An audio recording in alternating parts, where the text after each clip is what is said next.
Hey guys, welcome back to Most Amazing Top 10. My name is Danny Berg, and Harry Potter fans around the world will know all about Fantastic Beasts and where to find them. The movie set in the Potter universe about 70 years before Harry's time, where Newt Scamander, the hero of the story, tries to contain a whole bunch of magical creatures from spilling out onto the streets of 1920s New York. The movie is based on the book of the same name, where author J.K. Rowling showed us in a lot of detail a whole bunch of magical creatures. We're going to be talking about those very same creatures on this list, some old familiar ones from the Harry Potter movies, and even some brand new, never before seen ones that appear in this latest movie, because this is the top 10 Fantastic Beasts and where to find them. Starting things off at number 10, we have the Hippogriff. Now we all remember Buckbeak, the hippogriff that Harry first befriended in The Prisoner of Azkaban. So, what do we know about these magical creatures? Well, they have the head, wings, and front legs of an eagle, and the rest of them resembles a horse. Their colours often range from grey to chestnut, black, and even a pinkish colour. Hippogriffs have lived alongside the magical community for many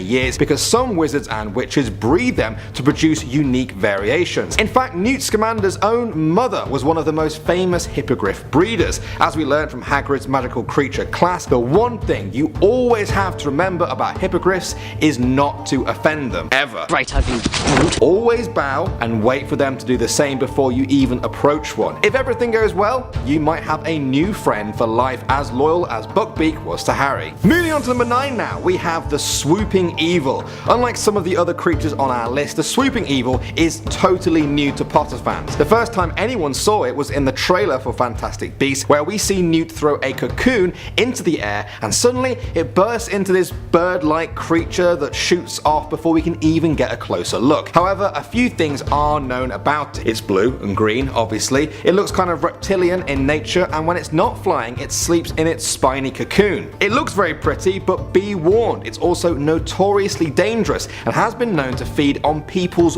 brains. Yes, by sucking them out, like a straw.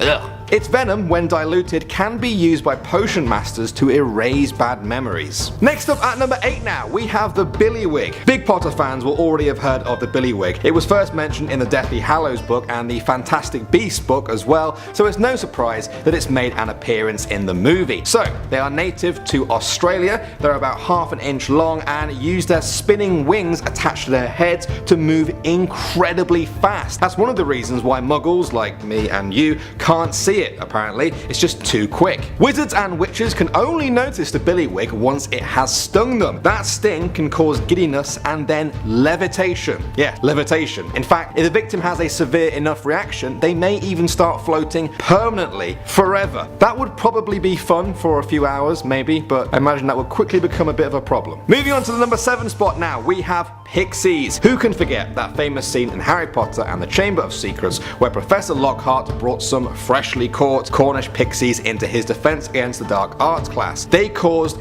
absolute mayhem. They lifted Neville Longbottom by his ears and might even have escaped into the rest of Hogwarts were it not for Hermione's quick thinking and freezing charm. Now, as you can see from that scene alone, they love to cause trouble. Their skin is electric blue and they're about 8 inches tall. They originate from Cornwall in England and are also incredibly strong. Remember, it took 2 of them to lift up Neville, and he was quite a big little boy. Next up at number 6 now, we have the Bowtruckle. I absolutely love these little things. They're essentially tiny little tree guardians. The stick-like creatures look after the trees that they call home, protecting them from harm and getting rid of pests like woodlice. They can be found in England, Germany, and parts of Scandinavia. We actually see one of these Bowtruckles appear in the Fantastic Beasts trailer, but that's not the first time they were mentioned. In Harry Potter and the Deathly Hallows Part 1, when Hagrid is taking Harry from his childhood home, he says, "I brought you here 16 years ago when you were no bigger than a Bowtruckle." So next time you're describing the size of a baby, just say it's about 1 Bowtruckle wide. Alright, moving on to number 5 now, we have the Niffler. These mole-like creatures have a long snout, thick black fur, and love anything shiny. They are native to Britain, but just like the Billywig, you can catch a glimpse of them in the Fantastic Beasts trailer, meaning someone brought one to America. Fans were first introduced to them in the Harry Potter and the Goblet of Fire book when Hagrid paired up his class with Nifflers to see who could find the most gold. In the wild, Nifflers live in deep burrows, sometimes 20 feet under underground and produce about 6 to 8 young in their litter. Coming in at the number 4 spot now, we have the Demiguise. This one might be my favourite creature on the whole list. A Demiguise is a small, peaceful, ape-like creature that originates from East Asia and has the ability to, wait for it, turn invisible, and they can see into the future. How is that fair? These two amazing skills have meant the Demiguise is incredibly hard to catch. Some of you guys might have heard of these before. They were actually mentioned in a number of different books and games, but Fantastic Beasts is the first movie where we actually get to see what they look like up close. In the trailer, we can briefly see a Demiguise with its big eyes and long white hair. Sadly, it's their magical hair that makes some wizards and witches hunt them and weave their hair into invisibility cloaks. Next up at number 3 now, we have the Occamy. For a few single frames in the Fantastic Beasts trailer, we catch a glimpse of what appears to be an Occamy. It was first mentioned in Harry Potter and the Goblet of Fire, but fans didn't get a real glimpse of it until the Wonder Book video game. The Occamy is a huge, feathered, serpent-like creature known for its aggression and difficulty to tame. If you want to try though, they can be found in East Asia and India, where they guard their coveted eggs made of pure, soft silver. Professor Lockhart once wanted to make a line of hair care products using Occamy eggs as the secret ingredient. Good job, he ended up going a bit mad. Alright, things are getting very serious. We have the Basilisk. Guys, if snakes are your nightmare, then the Basilisk is your nightmare's nightmare. It's known among the magical community as the King of Serpents, and it's easy to see why. They are known to live for hundreds and hundreds of years, reach over 50 feet in length, and will almost certainly kill you with ease. Unless, of course, your name is Harry Potter. They're bred by dark wizards and can squeeze you to death, bite you with their extremely venomous fangs, or simply just stare at you in the eye, like the one that terrorized Hogwarts in the Chamber of Secrets. If you see them in a reflection, like Hermione did, you'll be temporarily petrified into a frozen state. That's if you're lucky. If you look them right in the eye, you will die on the spot. Yeah.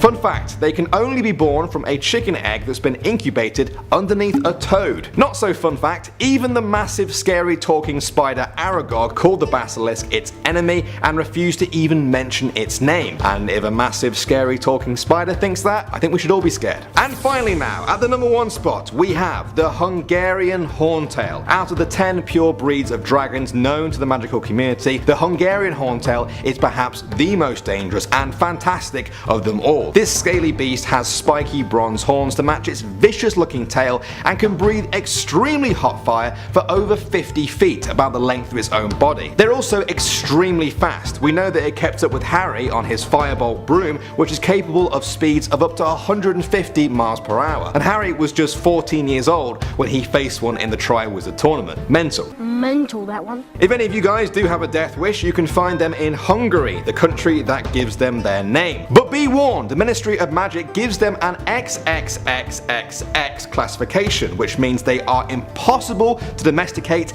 and will kill you on sight. Okay guys, that was 10 Fantastic Beasts and where to find them. Which one of these was your favourite? Is your favourite not on the list maybe? I honestly had a very hard time narrowing this down to just 10, so maybe we'll make a part 2 if you want. I've got plenty more to put on that list. Finally, if you could make one magical creature from the Harry Potter world a real thing, what would it be and why? Thanks as ever for watching guys, my name's Danny Burke, I'll see you in the comments section down below and I'll see you in the next video. Bye bye.